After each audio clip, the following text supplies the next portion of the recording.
হাসিনা সহ দণ্ডিতদের বক্তব্য প্রচার করলে কঠোর ব্যবস্থার হুঁশিয়ারি সরকারের। হাসিনা ও কামালকে ফেরাতে ফের ইন্টারপোলে আবেদন করা হবে। হাসিনার মৃত্যুদণ্ডের রায় দেশবাসীকে স্বস্তি দিয়েছেন বলেন আমানুল্লাহ। এবং ফেব্রুয়ারির প্রথমার্ধে নির্বাচন বললেন স্বরাষ্ট্র উপদেষ্টা। এতক্ষণ শুনছিলেন শিরোনাম, এবার জানিয়ে দেব বিস্তারিত।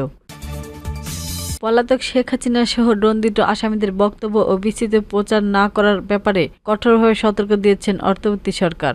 মঙ্গলবার প্রধান উপদেষ্টার কার্যালয়ে ভেরিফাইন্ডের ফেসবুক পেজে এ সংক্রান্ত একটি বিবৃতি পোস্ট করা হয়েছে। পোস্টে জাতীয় সাইবার সুরক্ষা এজেন্সির বরাদ্দ দিয়ে দণ্ডিত আসামিদের বক্তব্য বিবৃতি প্রচারের উদ্বেগ জানিয়ে সতর্ক করা হয়েছে, অন্যথায় কঠোর ব্যবস্থা নেওয়ার হুঁশিয়ারি দিয়েছেন।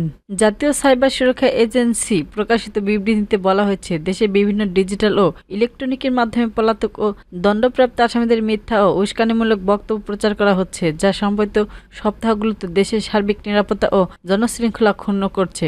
এনসিএসএম জানিয়েছেন, এসব মাধ্যমে ঘৃণামূলক ও জাতিগত বিদ্বেষমূলক বক্তব্য প্রচারিত হচ্ছে, যা সহিংসতা তৈরি করছে এবং জনমনে উদ্বেগ বাড়াচ্ছেন। পাশাপাশি এ ধরনের কন্টেন্ট ব্যাপকভাবে বিশৃঙ্খলা ও অপরাধমূলক কর্মকাণ্ড ছড়িয়ে দেওয়ার আশঙ্কা তৈরি করছেন। বিবৃতিতে উল্লেখ করা হয়, জুলাই গণ অভ্যুত্থানের সময় সংগঠিত মানবতাবিরোধী অপরাধ দণ্ডিত সাবেক প্রধানমন্ত্রী শেখ হাসিনার বিরুদ্ধে আন্তর্জাতিক অপরাধ ট্রাইব্যুনালে দেওয়া রায়ের পরও তাদের বিভিন্ন বক্তব্য ও বার্তা ডিজিটাল মাধ্যমে প্রচার করা হচ্ছে। ট্রাইব্যুনালের 17 নভেম্বর 2025 তারিখে দুটি অভিযোগে শেখ হাসিনাকে মৃত্যুদণ্ড দেন। 553 পৃষ্ঠার এই রায় 3 আসামির অপরাধ প্রমাণিত হয়েছে বলে উল্লেখ করেছেন। এনসিএসএম বলেছেন, মৃত্যুদণ্ডপ্রাপ্ত ও পলাতক আসামির এসব বক্তব্য সামাজিক স্থিতিশীলতা নষ্ট করছে এবং কল ফর ভায়োলেন্স এর মতো সরাসরি সহিংসতার সংখ্যা তৈরি করছে। দেশের বিভিন্ন স্থানে বিশৃঙ্খলা, অগ্নিসন্ত্রাস সহ অপরাধমূলক কার্যক্রম নিষেধনা এসব বক্তব্য পাওয়া যাচ্ছে বলে দাবি সংস্থাটির। আইন শৃঙ্খলা দিয়ে সংস্থাটি জানায়,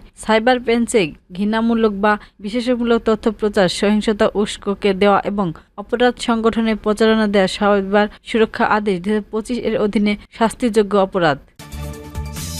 মানবতা বিরোধী অপরাধের মৃত্যুদণ্ডপ্রাপ্ত আসামি সাবেক প্রধানমন্ত্রী শেখ হাসিনা ও সাবেক রাষ্ট্রমন্ত্রী আসাদুজ্জামান খান কামালকে ফেরাতে ফের ইন্টারপোলে আবেদন করা হবে বলে জানিয়েছেন প্রসিকিউটর গাজী এম.এইচ তামিম। আজ মঙ্গলবার ট্রাইব্যুনাল প্রাঙ্গণে সাংবাদিকদের এসব কথা বলেন তিনি। গাজী এম.এইচ তামিম বলেছেন, মৃত্যুদণ্ডের রায়ের বিরুদ্ধে আপিল করতে চাইলে শেখ হাসিনা ও কামালের হাতে সময় রয়েছে মাত্র 29 দিন, যাদের ফেরাতে ফের আবেদন করা হবে ইন্টারপোলে। রায় সত্যায়িত অনুলিপি হাতে পাওয়ার পর জেলা ম্যাজিস্ট্রেট ও চৌধুরী আব্দুল আল মামুনের কাছে পাঠানো হবে বলে জানিয়েছেন তিনি। গতকাল সোমবার জুলাই গণঅভ্যুত্থানে সংগঠিত মানবতা বিরোধী অপরাধের দায়ে সাবেক প্রধানমন্ত্রী শেখ হাসিনা ও সাবেক স্বরাষ্ট্রমন্ত্রী আসাদুজ্জামান খান কামালের মৃত্যুদণ্ড দিয়েছেন আন্তর্জাতিক অপরাধ ট্রাইব্যুনাল। একই অপরাধে মামলার জন্য আসামি সাবেক পুলিশ প্রধান চৌধুরী আব্দুল আল মামুনকে দেওয়া হয়েছে 5 বছরের কারাদণ্ড। 6টি অপরাধমূলক ঘটনার 2টি অভিযোগে আসামিদের দোষী সাব্যস্ত করে ট্রাইব্যুনালের চেয়ারম্যান বিচারপতি মোহাম্মদ গোলাম মর্তুজা মজুমদারের নেতৃত্বাধীন আন্তর্জাতিক অপরাধ ট্রাইব্যুনাল এ রায় ঘোষণা করেন। মানবতা বিরোধী অপরাধের মামলায় ক্ষমতাচ্যুত প্রধানমন্ত্রী ফাঁসিক শেখ হাসিনার মৃত্যুদণ্ড দেশবাসী স্বস্তি পেয়েছেন।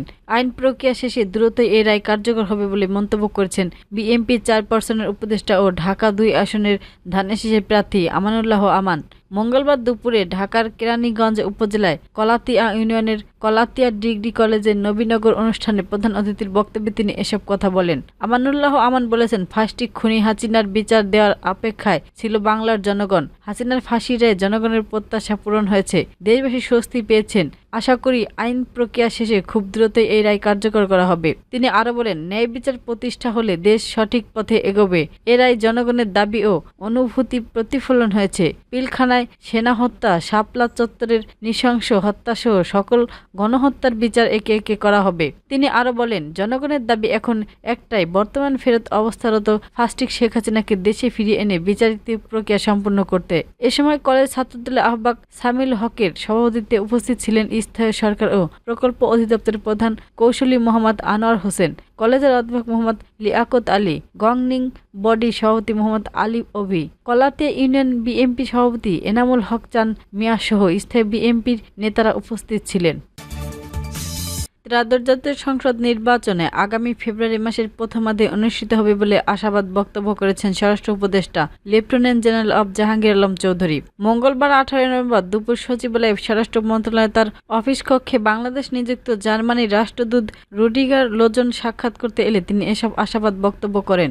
বৈঠক শেষে হাসিনা রায় পরবর্তী জনপ্রতিক্রিয়া, জাতীয় নির্বাচনের তারিখ নির্ধারণ ও উপলক্ষে সার্বিক প্রস্তুতি, বন্দী প্রত্যর্পণ, সাইবার ক্রাইম ও দেশের সার্বিক আইন শৃঙ্খলা পরিস্থিতি সহ দুদেশের পারস্পরিক স্বার্থে সংশ্লিষ্ট বিষয় নিয়ে আলোচনা হয়। জার্মানির রাষ্ট্রদূতকে স্বাগত জানিয়ে উপদেষ্টা বলেছেন, জার্মানি ও বাংলাদেশ পরীক্ষিত বন্ধু, অদূর ভবিষ্যতে দ্বিপাক্ষিক সম্পর্কে আরও জোরদার বলে মর্মে তিনি এ সময় আশাবাদ বক্তব্য করেন। নির্বাচনের তারিখ ও সময় এবং সার্বিক প্রযোজ্য সম্পর্কে রাষ্ট্রদূত জানতে চাইলে উপদেষ্টা বলেন, আশা করি নির্বাচন যথাসময়ে হবে, তবে এর নির্দিষ্ট দিন ও তারিখ নির্ধারণের দায়িত্ব নির্বাচন কমিশনারের। তিনি বলেন, নির্বাচন কমিশন জাতীয় নির্বাচনের যে তারিখই নির্ধারণ করুক, আমাদের আইন শৃঙ্খলা বাহিনী পূর্ণ প্রস্তুত রয়েছে। শেখ হাসিনা রায় পরবর্তী পরিস্থিতি সম্পর্কে রাষ্ট্রদূত জানতে চাইলে উপদেষ্টা বলেন, আইন শৃঙ্খলা পরিস্থিতি স্বাভাবিক রয়েছে। ছোটখাটো একটি বিচ্ছিন্ন ঘটনা পরিস্থিতি শান্ত রয়েছে। কেউ আইন শৃঙ্খলা পরিস্থিতি বিঘ্ন ঘটালে চাইলে কঠোর হস্তে দমন করা হবে। অপরাধের মাত্রা সম্পর্কে স্বরাষ্ট্র উপদেষ্টা বলেন, অপরাধ বাড়ছে না, একটি নিয়ন্ত্রণের মধ্যেই রয়েছে। মানুষ যখন স্বাধীনভাবে মত প্রকাশ করতে পারছে, যা বিগত 15 বছরে ফাঁসিক শেখ হাসিনার আমলে করতে পারেননি। বৈঠক স্বরাষ্ট্র মন্ত্রণালয়ের অতিরিক্ত সচিব রাজনৈতিক খণ্ডকার মাহবুবুর রহমান, জার্মান দূতাবাসের ডেপুটি হেড অব মিশন আঙ্গা কেরেস্টেন প্রমুখ উপস্থিত ছিলেন।